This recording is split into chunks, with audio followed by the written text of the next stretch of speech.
چور کے ہمدرد۔ سرجن حمید نے بیٹھے ہی بیٹھے اکتا کر ایک طویل انگڑائی لی اور اچھل کر کھڑا ہو گیا۔ 9 بج چکے تھے لیکن فریدی ابھی تک اپنے سونے کے کمرے سے نہیں نکلا تھا۔ دروازہ بھی اندر سے بند تھا۔ تھوڑی دیر بعد اس کے قدموں کی چاپ سنائی دیتی اور پھر سناٹا چھا جاتا۔ حمید صبح سے کئی بار دروازے پر دستک دے چکا تھا لیکن جواب ندارد۔ پچھلے دن کی حیرت انگیز گرفتاری کی یاد کچھ عجیب سے احساسات میں لپٹی ہوئی اب بھی حمید کے ذہن پر مسلط تھی۔ فریدی نے اسے کس آسانی سے اپنے دلائل کے جال میں جکڑ لیا تھا۔ وہ سوچ رہا تھا کہ اگر صرف پولیس ہی والے تفتیش کے لیے گئے ہوتے تو اتنی جلدی اس نتیجے پر پہنچنا مشکل تھا، لیکن یہ بات اب بھی اس کے دل میں کھٹک رہی تھی کہ آخر ظہیر کے گھر میں ہونے والے حادثے سے اس کا کیا تعلق؟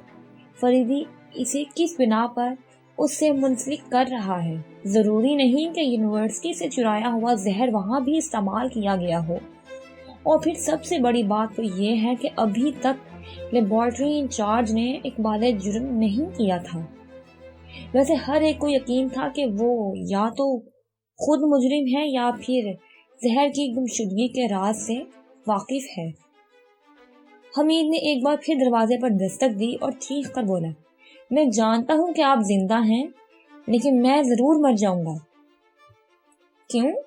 کیا ہے؟ فریدی نے ایک جھٹکے کے ساتھ دروازہ کھول کر کہا۔ اس کی آنکھیں سرخ تھیں اور بال پیشانی پر بکھرے ہوئے تھے۔ کمرے سے سگار کی بو کا ریلا آیا۔ ناشتے کا وقت تو نکل گیا، حمید نے مایوسی سے کہا۔ تو مجھے کھا جاؤ۔ کھاؤ۔ فریدی نے حمید کا گریبان پکڑ کر زور سے جھٹکا دیتے ہوئے کہا، کس گدھے نے تم سے کہا تھا کہ اکیلے ناشتہ نہ کرنا؟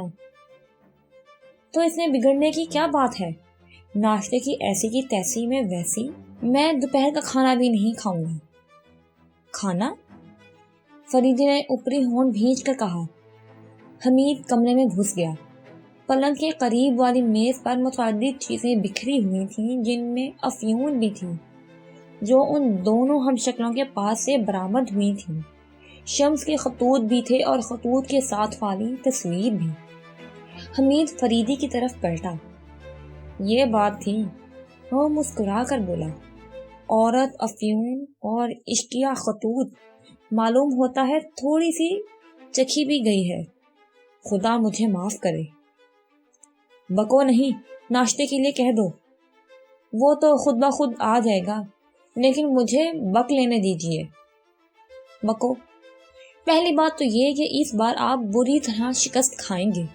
دوسری بات یہ کہ آپ کی شکست مجھے کھائے گی۔ تیسری بات یہ کہ آپ ہوائی قلعے بنانے لگے ہیں۔ تیسری بات کی وضاحت چاہتا ہوں، فریدی نے سنجیدگی سے کہا۔ نیو یارک میں کسی نے ایک دواخانے سے زہر چرایا اور یہاں ایک آدمی کی موت واقع ہوگی۔ ممکن ہے اسی دن لندن، پیرس اور انقرہ میں بھی زہر چرایا گیا ہو۔ آخر آپ نیو یارک ہی کے کان کیوں اینٹھنے لگے؟ بہتر ہے کہ پہلے ناشتہ کر لو، فریدی مسکرا کر بولا، ورنہ ممکن ہے کہ پھر تمہیں ہاضمے کی بھی مہلت نہ ملے۔ معقول مشورہ ہے، حمید نے سنجیدگی سے کہا اور باہر چلا گیا۔ باورچی خانے میں ناشتے کے لیے کہہ کر وہ پھر واپس آ گیا۔ تم دراصل، فریدی کچھ کہتے کہتے رک گیا۔ جی ہاں، میں دراصل کیا؟ لیبارٹری انچارج صفدر اور اختر کی موت کا تعلق نہیں سمجھ سکے۔ فریدی کچھ سوچتا ہوا بولا، پھر مسکرا کر کہنے لگا، آخر ظہیر اس کی ضمانت لینے کے لیے کیوں تیار ہے؟ کیا؟ حمید اچھل پڑا۔ جناب، ظہیر کل سے کئی بار مجھے اس کے متعلق فون کر چکا ہے۔ تو کیا ظہیر؟ وہ حمید کی آنکھیں حیرت سے پھیل گئیں۔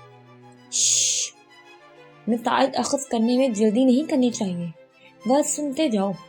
ظہیر نے مجھے بتایا کہ وہ صفدر کو بہت عرصے سے جانتا ہے اور اس کی نیک چلنے کی ضمانت بھی لے سکتا ہے۔ ایک زمانے میں اس کے یہاں اس کی آمد و رفت بھی تھی اور وہ دراصل فوزیہ کا ٹیوشن کیے ہوئے تھا۔ لیکن یہ ساری باتیں آپ کو اس وقت تک تو نہیں معلوم تھیں جب آپ نے اسے گرفتار کیا تھا۔ ٹھیک ہے، میں کب کہتا ہوں کہ معلوم تھی؟ میں نے تو اسے اس جرم میں پکڑا تھا کہ اس نے زہر کی گمشدگی کی رپورٹ دے کر پولیس کو دھوکہ دینے کی کوشش کی تھی۔ تو اختر کو اسی نے زہر دیا؟ حمید نے پوچھا۔ نہیں، ذہین کے بیان کے مطابق وہ پچھلے کئی ماہ سے وہاں نہیں تھا۔ تم بھی عجیب احمق ہو۔ کیا وہ سارے حالات تمہارے ذہن سے یکسر محو ہو گئے جن کی بنا پر یہ اندازہ لگایا گیا تھا کہ مجرم گھر ہی کا کوئی فرد ہے؟ تو اس کا یہ مطلب ہوا کہ اس گھر کے کسی فرد نے صفدر سے زہر حاصل کیا۔ بڑی دیر میں سمجھے حضور۔ ناشتہ آ گیا تھا، اس لیے پھر حمید کو کچھ پوچھنے کا ہوش نہ رہ گیا۔ اس نے 3 لمبے لمبے ہاتھ مارے اور چائیں ڈیلنے لگا۔ ایک اور دلچسپ اطلاع، فریدی اس کی بدحواسی پر دھیان دیے بغیر بولا۔ صفدر اس گھر میں شمس کے ذریعے متعارف ہوا تھا۔ دونوں کسی زمانے میں ہم جماعت رہ چکے ہیں۔ وہ ماں، حمید نے حلق پھاڑ کر چلانے کی کوشش کی، لیکن منہ کا نوالا غیر ارادی طور پر حلق میں پھنس گیا اور وہ مارا کا نعرہ مکمل نہ ہو سکا۔ تم بالکل جنگلی ہی ہو کیا؟ فریدی بھنا کر بولا۔ حمید اپنا سینہ پیٹ رہا تھا اور اس کی آنکھوں سے پانی بہنے لگا تھا۔ پھر اس نے چاہا کہ پھنسا ہوا لقمہ چائے کے گھونٹ سے اتارا جائے، لیکن فریدی نے اس کا ہاتھ پکڑ لیا۔ ہچکی بھی شروع ہو گئی۔ نہیں، تم آج اسی طرح مر جاؤ، فریدی نے کہا اور اس کی چائے کی پیالی چھین لی۔ مرا، حمید سینہ پیٹتا ہوا بولا۔ ضرور مرو، فریدی نے اس کی پیٹھ پر گھونسا مارتے ہوئے کہا۔ جھٹکے سے نوالا حلق کے نیچے اتر گیا۔ یہ واردات کھانے کی میز پر ہوئی تھی، اس لیے حمید کو ذرا بھی غصہ نہ آیا۔ اس کے ماتھے پر شکن تک نہ تھی۔ میں شروع ہی سے کہہ رہا تھا، حمید حلوے کی پلیٹ پر ہاتھ صاف کرتا ہوا بولا۔ میرا 100% شبہ شمس ہی پر تھا۔ تب تم بالکل چغد ہو۔ فریدی نے چائے کی پیالی اس کی طرف سرکا دی۔ افسوس کہ آپ کو آج ہی اس کی اطلاع ملی، حمید منہ چلاتا ہوا بولا۔ ہاں، تو میں یہ کہہ رہا تھا کہ اگر میرے کہنے پر عمل کرتے تو اتنے دنوں تک پریشان نہ ہونا پڑتا۔ یعنی شمس کو پہلے ہی گرفتار کر لینا تھا۔ شمس مجرم نہیں ہو سکتا، فریدی نے سنجیدگی سے کہا۔ کیوں؟ غالباً اس وقت تمہارا دماغ بھی میدے میں چلا گیا ہے، فریدی بولا۔ اگر شمس ہی مجرم ہے تو اسے یہ ظاہر کرنے کی ضرورت پیش کیوں آئی کہ وہ گھر میں تھا ہی نہیں؟ فرض کرو اگر وہ مجرم ہے بھی تو معمولی ذہانت کا آدمی نہیں، ٹکٹوں کو زہر آلود کر کے کسی کی جان لینے والا اتنا ایڈیٹ نہیں ہو سکتا کہ اپنی بریت کے لیے اس قسم کے بھونڈے اور مشکوک ثبوت پیش کرے۔ اور پھر سب سے بڑی بات تو یہ ہے کہ جب وہ گھر میں موجود ہی نہیں تھا تو دودھ میں افیون کس نے ملائی؟ یہی تو میں بھی کہتا ہوں کہ اس وقت گھر میں داخل ہوا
دھکیل دیا۔ تھوڑی دیر بعد فریدی کی کیڈیلاک ظہیر کی کوٹھی کی طرف جا رہی تھی۔ بیچارہ صفدر دھوکے میں مارا گیا، فریدی آہستہ سے بڑبڑایا۔ کیوں؟ اگر اختر کی موت کی صحیح وجہ اخبارات میں شائع ہوئی ہوتی تو وہ قیامت تک پولیس کو زہر کی گمشدگی کی اطلاع نہ دیتا۔ وہ غریب یہی سمجھتا رہا کہ پولیس اس معاملے میں دھوکہ کھا گئی اور اب بھی یہی سمجھتا ہے۔ اسی لیے اس نے ابھی تک اقبال جرم بھی نہیں کیا۔ کیا یہ حقیقت ہے کہ آپ نے ظہیر کو بھی نہیں بتایا کہ اس کی موت زہر سے واقع ہوئی تھی؟ اسے پولیس ہی کے چند آدمیوں کے علاوہ اور کوئی نہیں جانتا، تو اس کا یہ مطلب ہے کہ اصل مجرم اب بھی مطمئن ہوگا؟ قطعی، لیکن ساتھ ہی ساتھ اسے یہ خوف بھی ہوگا کہ کہیں صفدر کچھ اگڑ نہ دے۔ صفدر نے اس کی گمشدگی کی رپورٹ ہی کیوں کی؟ اگر رپورٹ نہ کرتا تب بھی ایک نہ ایک دن اس سلسلے میں اسے جواب دہ ہونا ہی پڑتا۔ پوٹاشیم سائنائڈ آسانی سے دستیاب نہیں ہوتا، آخر وہ اسٹاک کہاں سے پورا کرتا؟ لیبارٹری کی تجربات میں اس کی کھپت دکھا دیتا۔ اتفاق سے وہ کسی قسم کے تجربے میں کام نہیں آتا، وہ صرف اس لیے رکھا جاتا ہے کہ کیمسٹری کے طلباء اس کی نوعیت سے واقف ہو سکیں۔ بہرحال اس نے رپورٹ کرنے میں اسی لیے جلدی کی کہ اس کے دل پر بوجھ تھا، وہ جلد از جلد اس الجھن سے گلو خلاصی حاصل کرنا چاہتا تھا۔ جب اس نے دیکھ لیا کہ پولیس کی نظر تہ تک نہیں پہنچ سکی اور لاش دفن بھی ہو گئی تو اس نے رپورٹ کر دی۔ حمید کچھ سوچ میں پڑ گیا۔ اس کی ملاقات سب سے پہلے ظہیر ہی سے ہوئی۔ میں خود ہی تمہارے یہاں آنے کے متعلق سوچ رہا تھا، ظہیر نے کہا۔ کوئی خاص بات؟ فریدی نے پوچھا۔ ابھی تک اس نے اقبال جرم نہیں کیا۔ جب تک پولیس اس میں کامیاب نہ ہو جائے گی ضمانت کا سوال ہی نہیں پیدا ہوتا۔ تم لوگوں کے معاملات سمجھ ہی میں نہیں آتے۔ جب اس غریب نے چرایا ہی نہیں تو اقبال جرم کہاں سے کرے گا؟ پولیس کو یقین ہے کہ چور وہی ہے، آخر کس بنا پر؟ بنا وہی لوگ جانے، فریدی نے لاپرواہی سے کہا۔ میں تمہیں یقین دلاتا ہوں کہ وہ بہت نیک آدمی ہے۔ ہر نیک آدمی اسے نیک ہی سمجھے گا، حمید بولا۔ گھر کے سب لوگ موجود ہیں؟ فریدی نے ظہیر سے پوچھا۔ ہاں، کیوں؟ میں ان سب کی موجودگی ایک جگہ چاہتا ہوں۔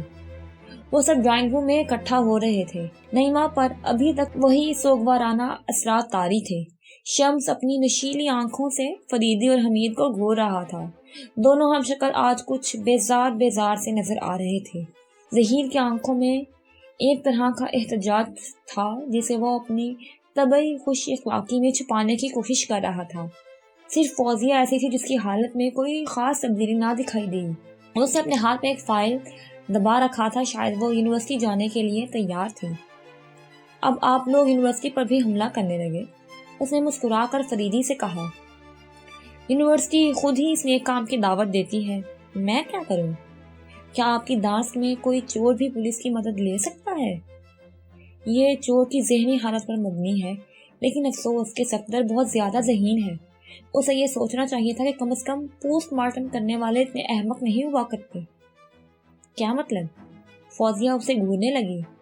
آپ لوگوں میں سے ایک فرد کی سمجھ میں میرا مطلب بآسانی آ گیا ہوگا، فریدی پورے مجمع پر نظر ڈالتا ہوا بولا۔ کیا؟ ظہیر کی آنکھیں خوف سے پھیل گئیں۔ ہاں، فریدی اس کے چہرے پر نظر جما کر بولا۔ میں ایک حیرت انگیز بات بتانے آیا ہوں۔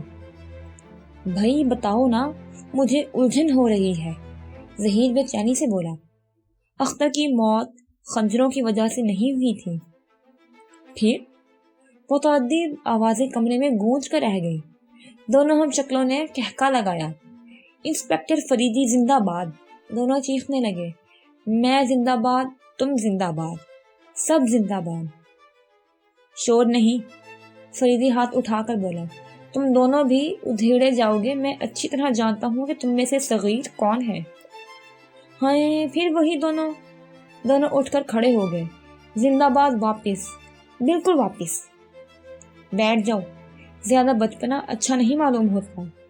فریدی ہر درجے سنجیدہ نظر آنے لگا تھا۔ ہاں تو ظہیر صاحب، اس نے ظہیر کی طرف مڑ کر دیکھا، تم صفدر کے لیے اتنے بے چین کیوں ہو؟ تمہارا لہجہ بڑا عجیب ہے۔